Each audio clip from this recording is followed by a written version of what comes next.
자, 금요일장 개장 전인데 미국장의 분위기가 그닥 밝지 않았죠. 이제 그렇다 보니 오늘 시장에서 얼마만큼 하락이 나올지 또 어느 정도 이 부분이 궁금하기도 합니다. 자, 오늘도 유안타 증권의 송태현 과장 전화로 연결해 보겠습니다. 과장님 안녕하세요. 네, 안녕하세요. 네. 자, 오늘 과장님과 함께 볼 키워드로 먼저 보겠습니다. 자, 오늘 연결고리는요. 끈질긴 인플레이션 변동성 확대라고 말씀을 해 주셨습니다. 변동성이 커진다는 얘기를 보면은 이건 뭐 추세적인 하락이다 이런 건 아닌 그런 느낌인데요. 조금 더 자세하게 미국 시장에 영향을 미쳤던 그런 재료들 소개해 주시죠. 네, 미국 시장이 하루하루가 정말 컬러가 달라지고 있다라고 보시면 될 것 같고요. 사실 인플레이션이 얼마 전 CPI 때부터 다시 한 번 더, 많은 부분 올라가는 모습, 이런 모습을 보였었는데, 오늘 같은 경우에도 이제 생산자 물가지수 PPI가 발표가 됐고요. 그에 따라서 안 좋게 시작을 했었었는데, 장 중간까지만 하더라도 대부분 이제 보합권까지 이제 반등이 나오는 모습이 있었습니다. 하지만 이제 장 막판에 다시 한 번 더 물량이 좀 출량을 하게 되면서 상승을 맨 처음 시작을 했던 것보다 더욱더 크게 빠지면서 종료가 돼서 그런 부분은 오늘 국내 시장에 상당히 많은 우려를 가질 수밖에 없게 만드는 부분이지 않나라고 생각을 해볼 수 있는 것 같고요. 내용 관련돼서는 이제 좀 더 자세하게 말씀드리도록 하겠습니다. 먼저 미국 노동부의 1월 생산자 물가 지수가 나오게 됐습니다. 전월 대비 0.7% 증가를 하게 되면서 월스트리트저널이 0.4%를 예상하고 있었었는데 역시나 그거를 상회하는 흐름이 나왔다라고 보시면 될 것 같고요.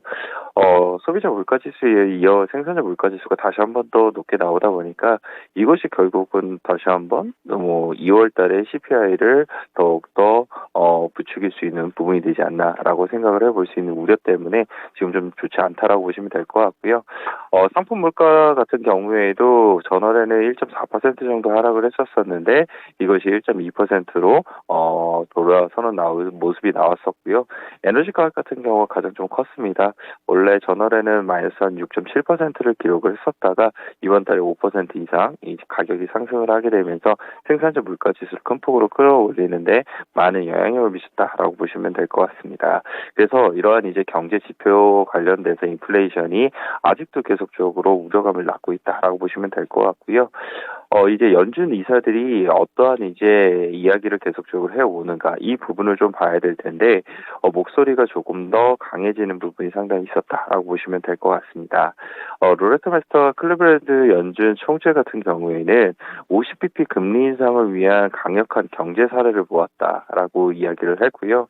3월 회의에서 연준이 어떤 조치를 할지에 대해서는 아직 말할 준비가 되지 않기는 하지만 올해 금리 인하는 예상하지 않는다라고 얘기를 하게 되면서 50bp에 대한 언급을 일부 꺼낸 부분이 있었었고 그리고 나머지는 계속적으로 시장에서 말해왔던 연준 인사들의 발언들과 비슷한 내용을 말했다라고 보시면 될 것 같고요. 사실 이 제임스 블러드 세인트루이스 연은 총주의 이 발표된 이후에 사실 주가 흐름 자체가 많이 변하게 되면서 하락폭이 좀 커졌던 부분이 있었었는데요. 그 내용을 좀 보게 되면은 인플레이션과의 싸움이 길어질 것이라는 게 나의 전반적인 판단이다라고 이야기를 했습니다. 이 3월 회의에서 50bp 인상 가능성이 열려 있다라고 언급을 하게 됐고요. 이 부분이 사실상 이 나스닥이라든지 기술주 전반적인 차익을 발생을 하게 만들었던 포인트다라고 보시면 될 것 같고요. 이 기준 금리를 가능한 한 빨리 5.375%까지 올리고 싶다라고 발언을 하게 되면서 역시나 기준 금리 관련돼서 금리에 대한 인상이 계속적으로 필요하다라는 부분을 언급을 하고 있습니다. 이제 이러한 이제 연준 총재들의 이러한 발언을 봤으니까 월가에서도 계속적으로 어떻게 평가를 하고 있는지 이런 부분도 좀 봐야 될 텐데 먼저 모건 스탠리 같은 경우에는 이번 주에 나오는 인플레이션 수치는 모두 인플레이션이 고착화되고 있으며 싸움이 끝나지 않고 있음을 보여준다라고 이야기를 했습니다. 특히 오늘 나온 PPI는 전월 대비로 지난 여름 이후 최고치를 갱신을 하게 됐고 몇 달 내 연준이 완화적으로 돌아설 것이라는 희망이 옅어지면서 시장이 숨고르기에 나서는 것도 놀랍지가 않다. 즉 변동성이 생길 수밖에 없다라는 것을 다시 한 번 더 언급을 했다라고 보시면 될 것 같고요. LPL 파이낸셜에서는 이 금리 상승에 따른 하방 압력에도 불구하고 증시가 견고한 모습을 보이고 있는 것은 미 연준이 이 통화 긴축 장기화를 지지하는 요소들이 나타나고 있음에도 불구하고 시장에 부담을 가할 정도로 강도 높은 통화 긴축이 다시 반복되지는 않을 것이라는 기대감이 영향을 미치고 있는 것이다라고 얘기를 하고 있습니다. 그래서 사실 요 근래 금리가 계속적으로 올라가고 있음에도 불구하고 주가가 견조했던 것이 상당히 의아했었는데 이런 투자 심리 때문이었다라고 이야기를 하고 있는 거고요. 미국 2년물 국채 금리를 보게 되면은 어제 2.2bp가 올라가게 되면서 4.631을 기록을 하게 되고 미국의 10년 국채 금리를 보게 되면 역시 2bp가 올라가게 되면서 3.833을 기록을 하게 됐습니다. 그래서 금리가 계속적으로 올라가고 있고 여기에 따라서 주식시장이 견조한 흐름을 보였었는데 오늘 여타의 발언들에 의해서 차익이 발생을 하기 시작을 하게 됐고요. 이 조정 관련돼서 어느 정도 조금 더 될지는 지켜봐야 되지 않나라고 생각을 해볼 수 있는 것 같습니다. 네. 자, 그러면 이 지표 관련해서 제가 약간 궁금한 게 있는데 생산자 물가 지표라는 건 어쨌든 물건 만들 때 돈이 많이 드니까 결국에 이게 이거를 사용하게 될 소비자들한테는 부담이 돼서 소비자 물가도 앞으로 높아질 수도 있겠다라는 그런 생각도 드는데 이 부분과 관련해서는 어떻게 의견을 갖고 계십니까? 아무래도 생산자 물가 지수가 인상이 나오게 되면은 상품 가격 지수가 올라갈 가능성이 높아지는 거고 그에 따라서 소비자 물가 지수도 다시 한 번 더 올라질 가능성이 상당히 높다라고 생각을 할 수밖에 없는 것 같고요. 그런 부분이 계속적으로 이제 영향을 미칠 수밖에 없는 것이고 CPI 같은 경우에도 그런 부분에 있어서는 확실히 내려오는 속도가 조금 늦춰질 수밖에 없지 않나라고 생각을 해볼 수 있는 것 같습니다. 그래서 인플레이션 관련돼서 물론 올 한 해 계속적으로 줄어드는 것은 사실이기는 할 것 같기는 하지만 그렇다고 해서 우리가 연준이 목표로 하고 있는 2%에 대한 이런 이 수준이나 이런 부분은 아직도 한 3, 4년 정도 걸려서 천천히 내려오지 않을까라고 생각을 하고 있습니다. 자, 인플레이션에 대한 둔화 속도가 느려질 수는 있어도 이렇게 하락하는 큰 대세는 꺾이지는 않을 거다. 이렇게 좀 말씀해 주셨습니다. 자, 종목 넘어가 보겠습니다. 이날 테슬라가 또 많이 밀렸습니다. 어떤 소식이 있었나요? 네, 사실 테슬라 같은 경우에도 한 5시까지는 거의 보합권이었습니다. 막판에 한 4% 넘게 이제 하락이 나왔다라고 보시면 될 것 같은데요. 내용 자체를 보게 되면은 좋은 내용도 있고 안 좋은 내용도 있고 좀 혼조를 많이 보이고 있습니다. 먼저 미국 도로교통안전국에서 FSD 결함으로 인해서 전기차 36만 2,000대를 리콜을 결정을 했다라는 뉴스 보도가 나왔던 부분이 있었었고요. 시킹 알파에서 보게 되면은 이 최근 가격 인상이 강력한 이 테슬라의 수요를 가리키고 있다라고 이야기를 하고 있습니다.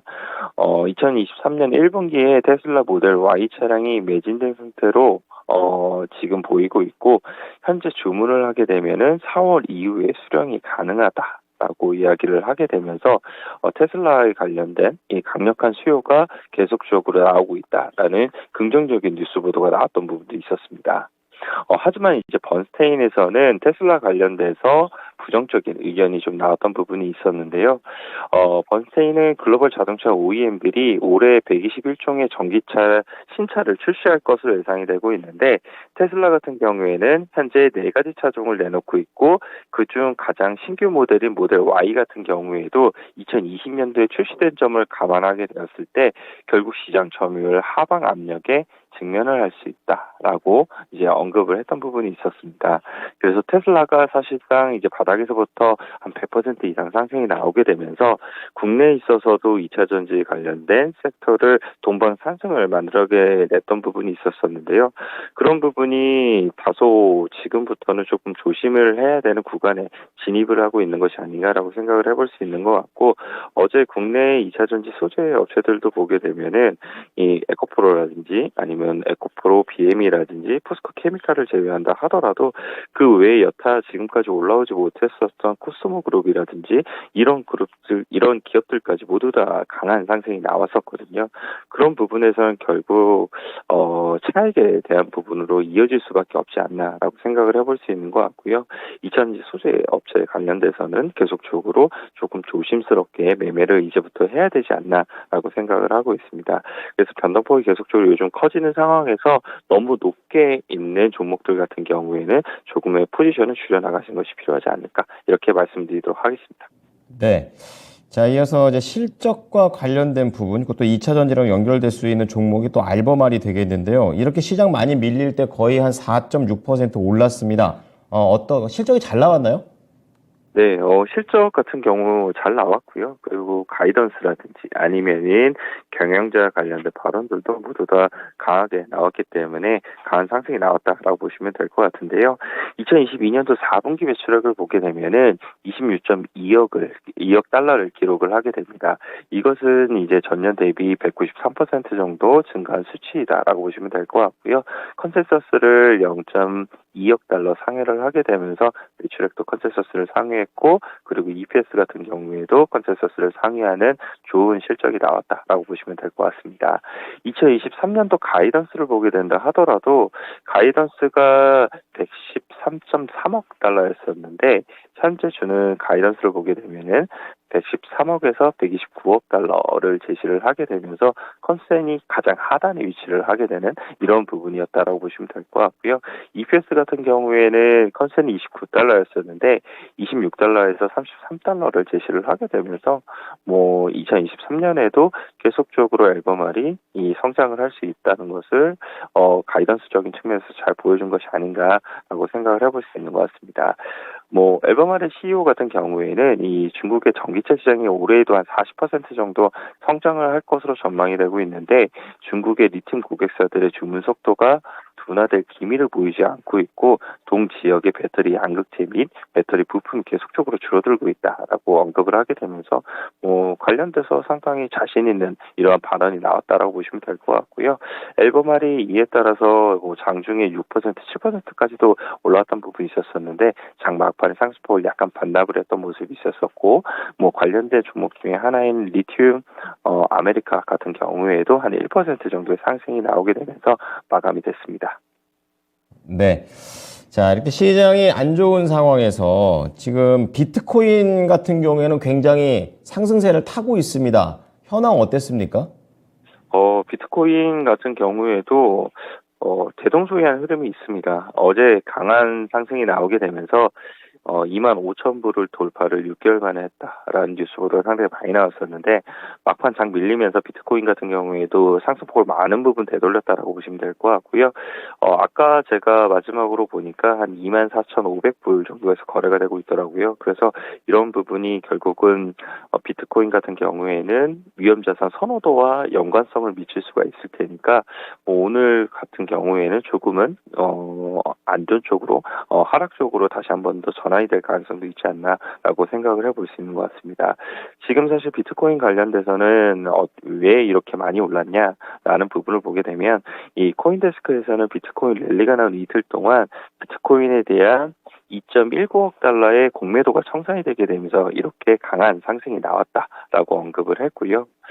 관련된 종목인 이제 코인베이스 같은 경우에는 어제 같은 경우에 상승이 좀 많이 났었는데 오늘 같은 경우에는 5% 넘게 하락을 하게 되면서 국내에 있어서도 전일 강한 상승을 보였던 이 암호화폐 관련된 종목들도 오늘은 조금 하락으로 전환이 되지 않을까라고 조심스럽게 말씀드리도록 하겠습니다. 네. 종목 넘어가 보겠습니다. 오늘의 연결고리 종목은 바로 이겁니다. 자, 포스코홀딩스인데요. 이걸 철강, 또 2차 전지 소재 이렇게도 좀 두 가지 사업을 좀 하고 있는 걸로 알고 있는데 어느 쪽에 좀 포인트를 맞추시는 건가요?